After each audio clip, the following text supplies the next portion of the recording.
les gens, je vous retrouve aujourd'hui pour vous parler de Harry Potter à l'école des sorciers. Je participe au marathon organisé par Cassandra de la chaîne Booktube Croque les mots, qui se déroule du 18 au 31 mai. Et j'avais très envie de vous faire une petite vidéo globale pour vous parler de toutes mes lectures, mais je me rends compte que chaque volume va déjà me prendre bien 5 minutes, voire 10, donc je vais les faire une par une. Ce sera l'occasion de développer un petit peu mon point de vue. Ces vidéos seront pleines de spoilers, donc si jamais vous n'avez pas lu les livres ou pas vu les films, je vous déconseille d'aller plus loin dans la vidéo. Sinon, qu'est-ce que je peux vous en dire? Je peux vous en dire qu'après avoir démarré la première page le 18 janvier, comme vous pouvez le voir ici. Bonjour les gens. Aujourd'hui, je vis une expérience comme je n'en vivrai peut-être plus jamais. Je démarre la lecture du tome 1 d'Harry Potter à l'école des sorciers. Et je me disais que ce moment allait être tellement magique, tellement dramatique, tellement extraordinaire que je me devais de le partager avec vous. C'est pourquoi j'ouvre ce roman. Première page, deuxième page, troisième page, chapitre 1, le survivant. Monsieur et Madame Dursley, qui habitaient au 4 Privet Drive, avaient toujours affirmé avec la plus grande fierté qu'ils étaient parfaitement normaux, merci pour eux.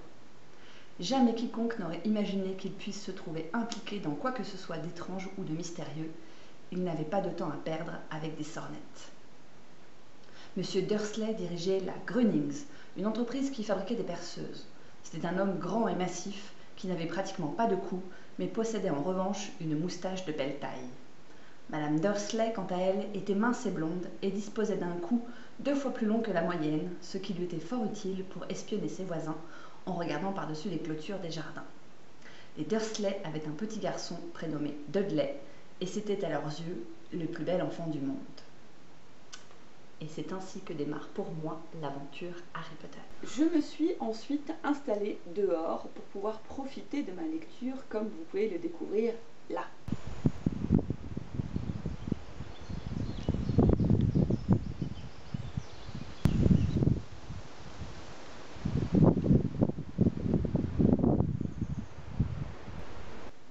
Et enfin, la lecture de ce premier tome m'a pris à peu près une semaine, tout simplement parce que j'ai pris mon temps.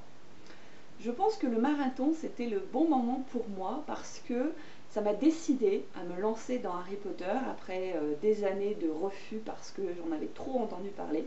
C'était l'occasion ou jamais. Et puis j'ai réalisé, grâce notamment à un commentaire, un échange avec Margot sur son propre vlog, que ce serait la première et dernière fois que je lirais Harry Potter pour la première fois. Et que si la magie opérait sur moi et que je me prenais vraiment de passion pour ces ouvrages, il fallait vraiment que je les déguste. Et je trouve que justement, ça se déguste très bien.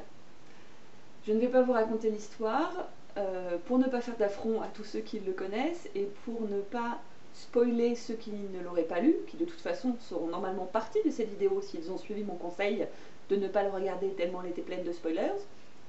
À voir. Bref, pour ne pas faire trop long, j'ai décidé de vous présenter 3 choses que j'avais aimées dans le livre, 3 choses que j'avais aimées dans le film et les éventuelles petites choses que je n'avais pas aimées. Donc, déjà, je vais commencer par ce que j'ai aimé dans le livre. 3 passages, 3 morceaux. Le premier, c'est quand Harry découvre les friandises des sorciers pour la première fois dans le train. Notamment les choco-grenouilles, si je ne me trompe pas de mot, avec à l'intérieur des images de sorciers à collectionner. J'ai beaucoup souri, voire même ri, en voyant la réflexion de Ron sur le fait qu'il était étonné que chez les Moldus, les images ne bougent pas. Et qu'il pose la question du style « mais ils ne vont jamais faire un tour ». J'ai trouvé ça très amusant. La seconde chose que j'ai retenue, mais que j'ai trouvée émouvante, c'est le moment où Harry découvre ce miroir qui permet de voir les choses désirées. Où au début, j'ai cru que c'était un miroir qui permettait de voir les personnes décédées. Et j'ai trouvé ça très très fort en fait comme symbolique parce que tout de suite je me suis connectée à qui est-ce que j'aurais moi envie de voir. et du coup j'ai trouvé ça vraiment émouvant. Et enfin, la troisième chose que j'ai beaucoup aimée, c'est une phrase, du coup j'ai mis un petit post-it pour ne pas l'oublier, qui est en lien avec le fait de citer ou de ne pas citer vous savez qui. Et il est écrit: tu peux l'appeler Voldemort, Harry, nous sommes, c'est pas du tout ce qui est écrit, nomme toujours, je recommence, 1, 2, 3, tu peux l'appeler Voldemort, Harry, nomme toujours les choses par leur nom, la peur d'un nom ne fait qu'accroître la peur de la chose en elle-même. Et sorti du contexte, c'est vrai pour tout en fait. Du coup, ça m'a beaucoup parlé, c'est le cas de le dire. Je rajoute un petit bonus 4. J'étais étonnée en fait du changement de titre, puisque normalement le titre en anglais c'est en rapport avec la pierre philosophale, et que là ils ont choisi de nous mettre Harry Potter à l'école des sorciers. Je me pose toujours des questions des formations de mes études, de pourquoi est-ce qu'on modifie des titres. Et en fait, j'ai trouvé que là, dans ce cas présent, c'était assez bien fait, parce que finalement, pour moi, l'intrigue autour de la pierre philosophale n'a pas grand intérêt par rapport à tout ce que Harry découvre autour. Et je trouvais que l'école des sorciers, c'était beaucoup plus parlant pour toutes les aventures qu'il y avait dans ce volume-là. Est-ce qu'il y a des choses que je n'ai pas aimées dans le livre? Eh bien en fait, pas vraiment. Il n'y a rien qui m'a profondément dérangée, si ce n'est le personnage de la famille d'Harry, dont j'ai oublié le nom, les Dudley, je ne suis pas sûre. Je les trouve un peu grossiers, un peu too much. J'ai bien compris qu'il fallait ne pas les aimer, les détester, les trouver très balourds, très lourdeaux, mais c'était un peu trop pour moi. Passons maintenant au film. Alors, je l'avais déjà vu. Je l'avais déjà vu à sa sortie. J'ai dû m'arrêter au 2 ou au 3, je crois, des Harry Potter. Je l'avais donc déjà vu, mais je m'en souvenais très bien. Donc ça m'avait un petit peu gâché le plaisir de la lecture du livre, puisque toute l'intrigue autour du professeur Rogue, je connaissais déjà la solution. Mais ça permet quand même d'avoir un autre regard et du coup de s'intéresser à d'autres choses. Donc ça aussi, ça m'intéresse. Qu'est-ce que j'ai particulièrement aimé dans le film? En premier, tout ce qui est changement de décor dans la grande salle des repas. Je trouve ça magnifique.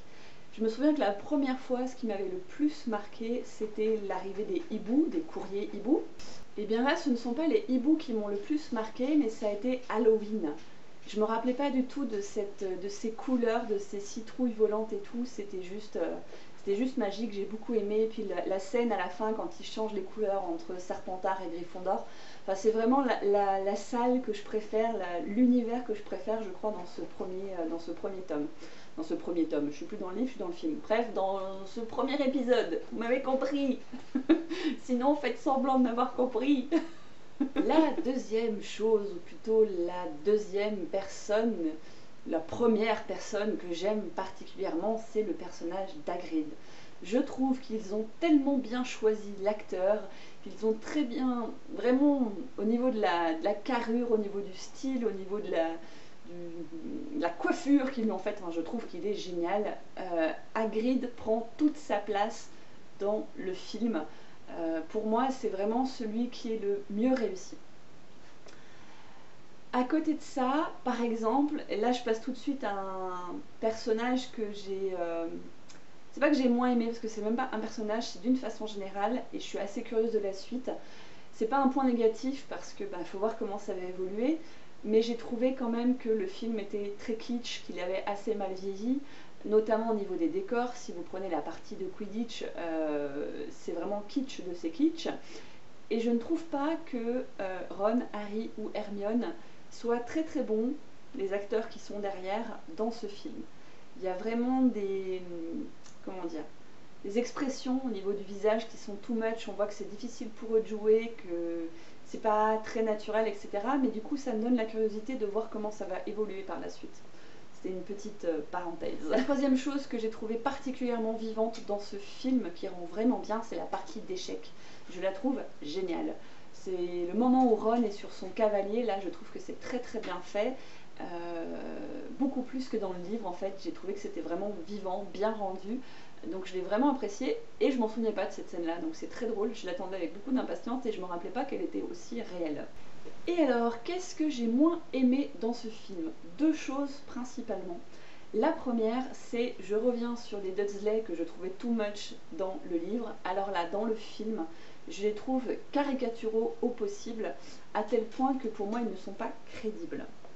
La seconde chose, seconde et troisième, parce que vous allez voir que ça rejoint un peu le même point, ça concerne les personnages secondaires, je trouve que autant Malfoy a l'air... Malfoy, je sais pas comment il faut dire, bref, autant Drago a l'air particulièrement cynique, méchant, vicelard dans le livre, autant je trouve que dans le film, il a juste l'air d'un petit con.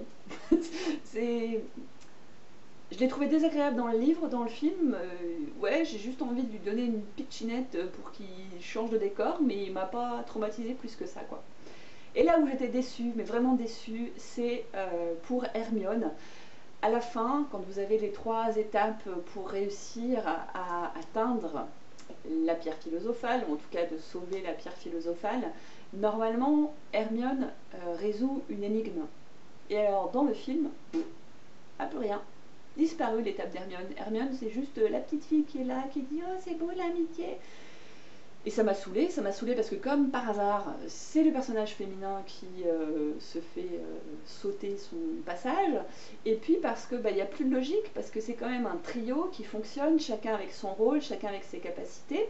Alors effectivement, il y a 2-3 moments où on voit qu'elle en sait plus que les autres, mais quand elle pourrait être mise en avant, il n'y a pas.